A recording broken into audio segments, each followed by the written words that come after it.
Chairman. The Honourable Amy Adams. Thank you, Mr Chairman. Look, I will take a call on part 1 of the Coroners Amendment Bill to run through really the rationale behind the principal provisions in the part, to talk to both my own and I think it's only my own amendment in part 1, and to respond to a number of the points that have been made in the discussion so far this evening.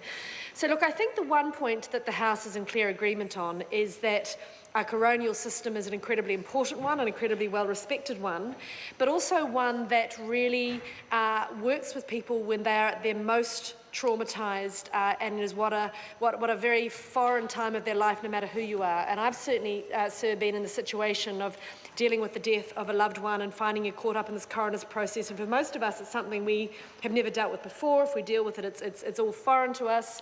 And no matter how good, caring and professional the people are, and they absolutely are, I think it's incumbent upon us to make sure that the system operates in a way that is as clear and as time efficient as possible.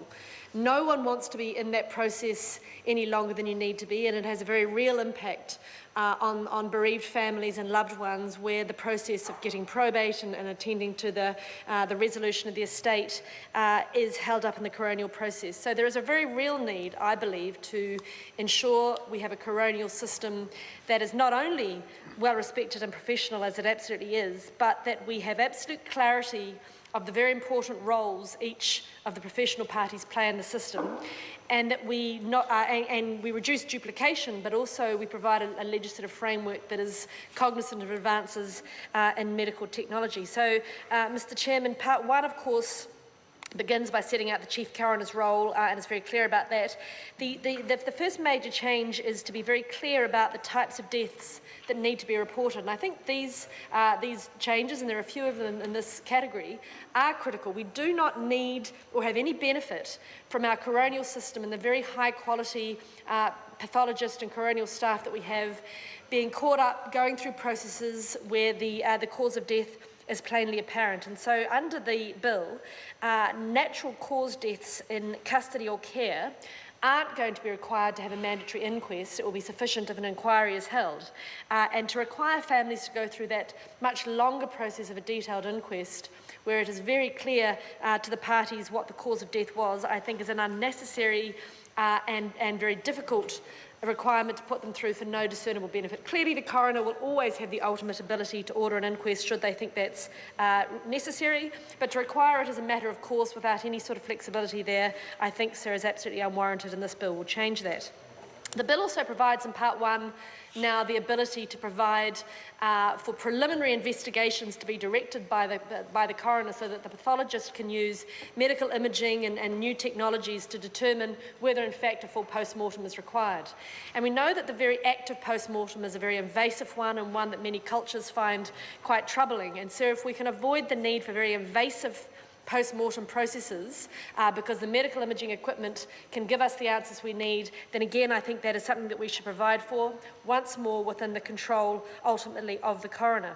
Again, it's important that we have real clarity in the roles between the coroner and the police. The police obviously carry out the investigative work for the coroner.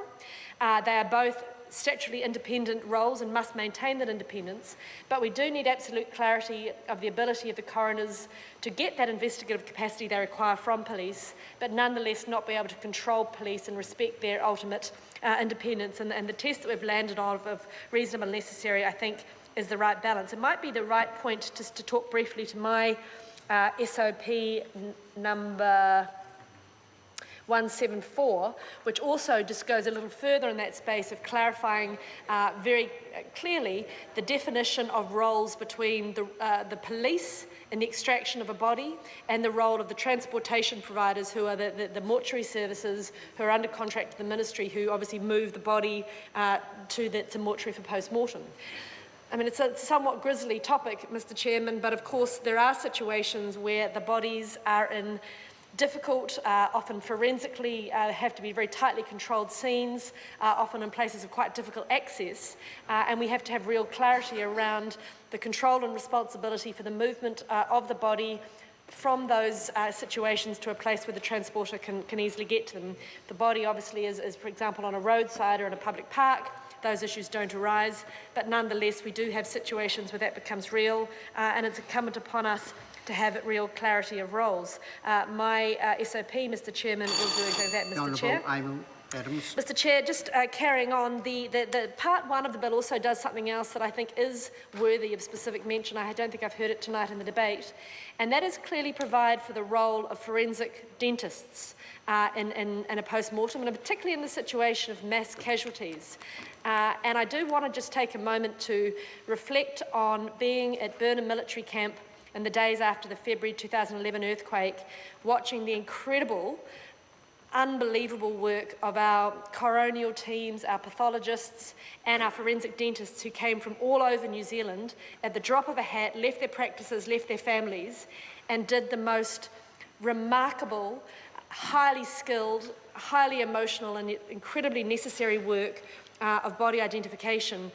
It was made incredibly clear to me the critical role that they play, and this legislation gives us a good opportunity to ensure that the role of forensic dentists is provided for in the legislation, as I think this House would want it to be. Can I just turn then to... Oh, no, I was going to turn to Jacinda Ardern's amendment, but that is in part two, so I will return to that when we're debating that part of the bill. Thank you, Mr Chairman. Porter Williams. Thank you, Mr Chairman.